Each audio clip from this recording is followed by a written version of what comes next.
And I welcome everyone to Press TV's News Review program, where we get in-depth in one of the day's top stories. And now Russia has vetoed a Western-backed resolution at the United Nations Security Council, which condemns its annexation of 4 Ukrainian territories. The resolution, co-sponsored by the United States, aimed to isolate Russia in its war in Ukraine. It would have called on Moscow to immediately withdraw its forces from Ukrainian territories. China, Brazil, India, and Gabon abstained from the vote. During the Security Council session, the U.S. ambassador said the UN was built on the idea of not allowing a country to take another's territory by force. The Russian ambassador to the UN pushed back by condemning U.S.-initiated resolution as a hostile action. Ambassador Vasilina Benzia said there will be no turning back for annexation of the Ukrainian territories, arguing locals made an informed and free choice to join Russia.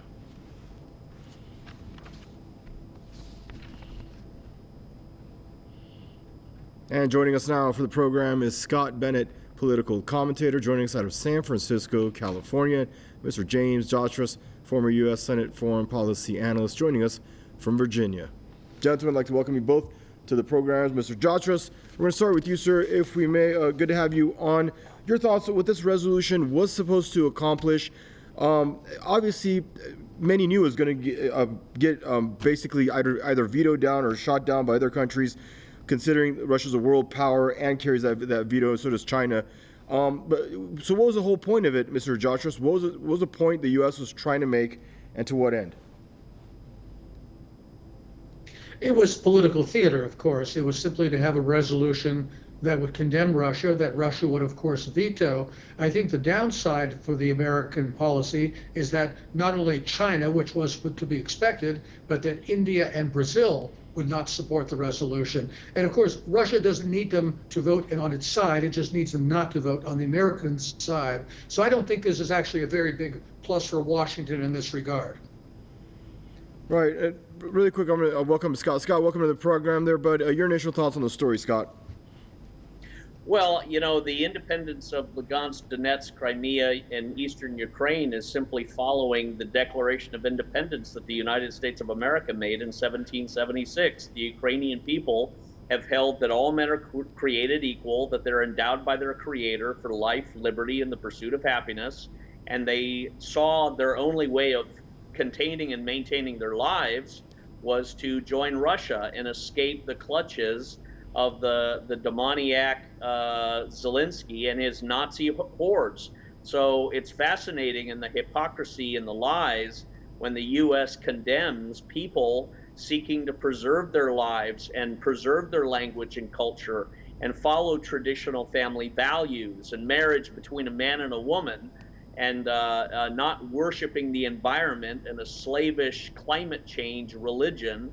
This is the future of a healthy humanity in the direction that Russia and these republics are going. And I think Europe is about to totally collapse economically. That's what the United States is engineering through its act of terrorism and blowing up the natural gas pipeline. So I wouldn't be surprised if Russia retaliates by pulling out all diplomatic conversations, tearing the phone out of the wall, and having nothing to do with the United States, and making an appeal saying all people in Europe and America that want family values and truth and freedom, come to Russia, because it's obvious now you're in a police state of madness and hypocrisy and lies, and that is a nation and a hemisphere that is doomed to be destroyed by God because of their hypocrisy, their sin, and their wickedness. So I think Russia is being blessed and being raised up on a very high pedestal, and the rest of the nations are recognizing it, and they're turning from the United States in favor of Russia. And Mr. James Jatras, right now we know two of these regions right now, namely the Donbass, Luhansk and Donetsk. We know this is not something, the tensions between those regions and the Ukrainian central government there in Kiev is not something that started in February. Obviously, it's been going on for a lot longer than Zaporizhia and Kherson, Zaporizhia, if I can say it right. We know that their feud has been going on, what, 6 or 7 years. So what does it mean for those regions now to be formally recognized by Russia, if not so by the West, even though for Russia and Russia's allies as part of the Russian Federation now? Well, this I think it's been going on a lot longer than 7 years or 8 years. So let's remember, every time the eastern and southern part of Ukraine, which is predominantly Russian-speaking, voted in a government in Kiev, it was overthrown by the Orange Revolution in 2004, and then by the so-called Maidan Revolution in 2014, that when the western part of Ukraine wanted election, that was legitimate, they got to rule, but when the eastern part wanted election, that was invalid. And I think that the culmination of that was in 2014 after the Maidan coup, when the Russian language was demoted, its use was not allowed, and these people were basically treated as second-class citizens. And in fact, a few months ago, Zelensky himself said, if these people feel Russian and they speak Russian, then they should leave Ukraine and go to Russia. And as Foreign Minister Lavrov said, well, okay, we accept your invitation, Mr. Zelensky. That's exactly what they've decided to do, except they've taken their historic lands with them. As far as the legalities of this, there are two steps to this. One is they're joining the Russian Federation, but the more important threshold is their decision to leave Ukraine. The question is, under what circumstance a country or part of a country can decide it wants to secede from another country. And obviously, this is a touchy subject because many countries have secessionist movements. But let's not forget, it was the United States and our allies that first broke this. In the case of Kosovo, when we decided we could attack another country, cut part of its territory off, and make it an independent country, so-called. Well, that precedent has been set. It was applied then by Russia in Georgia and Abkhazia and South Ossetia. Now it's moving right along. Some things, once you break them, can't be put back together again. And Scott, the U.S. is calling this an attempted annexation. It's calling the referenda a sham, along with its allies. My question to you: when the U.S. stands behind the Israeli regime, and as much as it's annexing a Palestinian territory, really, where does it get the right to point fingers at Russia and what's taking on here? This is not people's land. This is and Palestinians, you could say, in this argument, have a lot more claim to that land, and they're being annexed. There is no question that there's some kind of succession taking place, there. So, speaking from a point of hypocrisy, what ground does the U.S. really have to stand on at this point?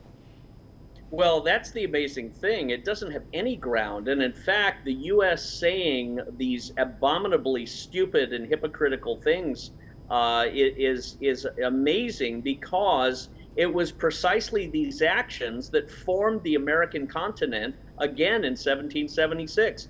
And the Declaration of Independence is exactly what the Ukrainians have modeled it after, that governments are created to secure the rights of people for life, liberty, and the pursuit of happiness. And when government becomes destructive of these rights, when it murders and kills people, as the Ukrainian government has been doing by shelling apartment complexes and killing old people and children, when governments become destructive of their liberty and their language and their culture, it is the right and the duty of the people to overthrow such government and reconstitute government that seeks good and appropriate for them. That's exactly what the Eastern Ukrainians have done. They were being killed, murdered, genocided by Nazis, real Nazis covered in swastikas and demonism, fueled and drugged by the U.S. CIA and brainwashed by the U.S. CIA and the British MI6 and the Israeli Mossad, who came in and taught them all sorts of torture techniques that they practice on the Palestinians. The Ukrainian people said enough, and they prayed, and they were rescued by Russia, and Vladimir Putin and the Russian people have said, you are our citizens now, and will always be, and we will never betray you.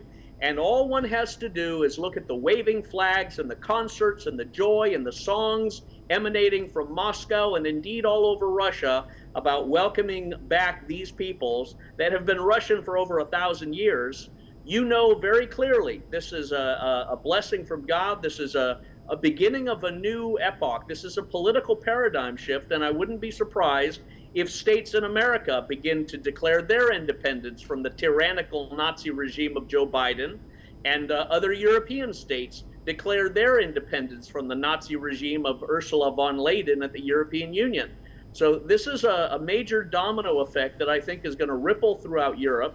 It's going to be quickened by this terrorist attack upon the natural gas pipeline. And any words against it from the U.S. or any other nation is absolute hypocrisy. And I think that it's going to be increasingly seen as such. And the U.S. is floundering over itself to try and get out of the web of lies that it itself created.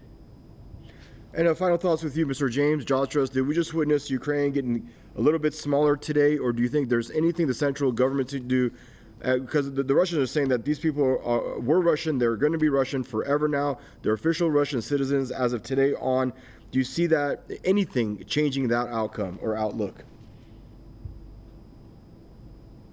No, the Western media and Western governments have been claiming that Ukraine has been winning this war since the very beginning. Of course, that is not the case. With these two offensives in Kherson and Kharkov, Ukraine has essentially exhausted the last of its manpower and equipment and reserves just at a time when the Russians are going to vastly step up the pace of this war, converting it from a special military operation into essentially a Russia-Ukraine war that is going to be of a much vaster scope than what we've seen so far. I think some sort of collapse of the Ukrainian military is not too far off. At the same time, as Scott points out with the destruction of the pipelines, you've got a very, very difficult situation coming up in Europe where I know some people feel that Europeans are going to jump ship from the American dictated policy.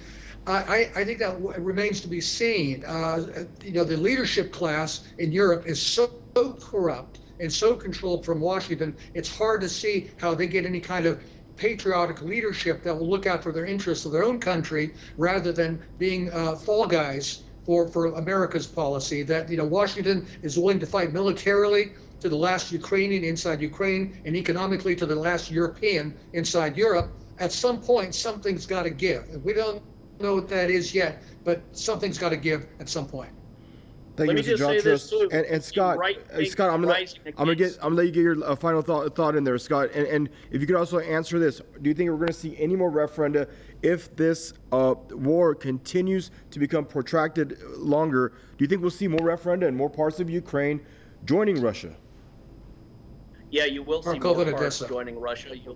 You will see European NATO and European Union forces begin to pull back very quickly from this because, as James said, it's about to develop into a full-scale defensive war.